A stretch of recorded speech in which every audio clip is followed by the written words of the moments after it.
Welcome back. Time now for Chip's Corner with Chip Flory. Chip, there is a lot to talk about that's happening in Washington right now, especially as federal spending cuts are in the focus. One of those that's creating quite a controversy, not only in agriculture, but are, the cuts to USAID. And I know you've had a conversation about that this week. Yeah, absolutely. We set it up so that we could have a conversation with Senator Jerry Moran out of Kansas. Davis Michelson is the one that actually had the conversation, but I got to listen in as it was happening. And this is a chaotic time. There's no question about it. When we look at exactly what is happening from the Trump administration, there seems to be chaos everywhere. There's activity everywhere. And what's happening is, I heard this term just this week, is he has flooded the zone. And what that means is you have so much activity going on at the same time that when you start to sort things out, you can start to say, see, I fixed that. See, look at there, we fixed that.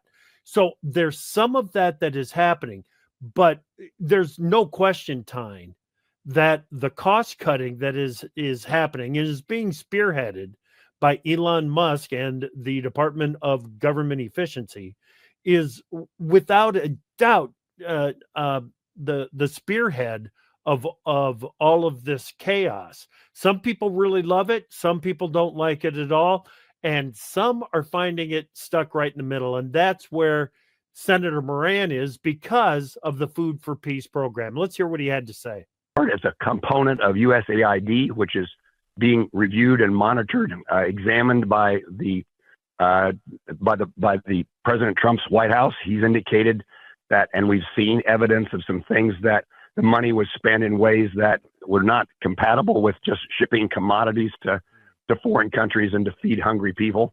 And so while that program is being reviewed, it became clear to me that we ought not lose this market, especially at a time in which commodity prices are so low. So I'm all for the review of the USAID that's being taken place. But while there's a pause on that program, let's make certain that the food continues to be shipped. Chip, the senator's stance on USAID, he has definitely been at the center of controversy. I have seen a lot on social media, definitely. But I mean, that sounds reasonable. Yep. But it's a fine line, Tyne. It is. It is a fine line that the senator is walking. And it's because of what they are finding out about some of these food donations as well. Some of it is not U.S. grain. Some of it's not U.S. food.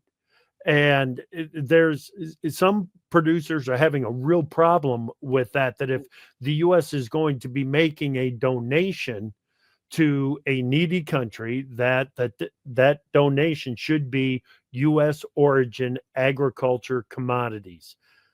It's pretty easy to agree with that line of thinking.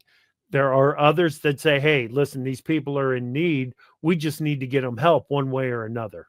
It is a fine line that I think a lot of lawmakers are finding themselves walking out in Washington, D.C. right now. Yeah, and I think a lot, Nag, we just didn't know what USAID did. And so as we find out that possibly, it's not just U.S. grain that we're shipping, but grain from other countries that we're buying and then shipping, as you mentioned, that has become a very contentious point in agriculture as a lot of this is exposed. And the good of USAID is getting masked by all of some of the other things that are being exposed. So it'll be interesting to see how this all plays out. Chip Flory, thank you so much for joining us. We appreciate it. You can catch him twice a day, AgriTalk AM as well as AgriTalk PM. All right, we need to take a quick break. And then when we come back, we're going to talk about how do you build yield in 2025. That's next.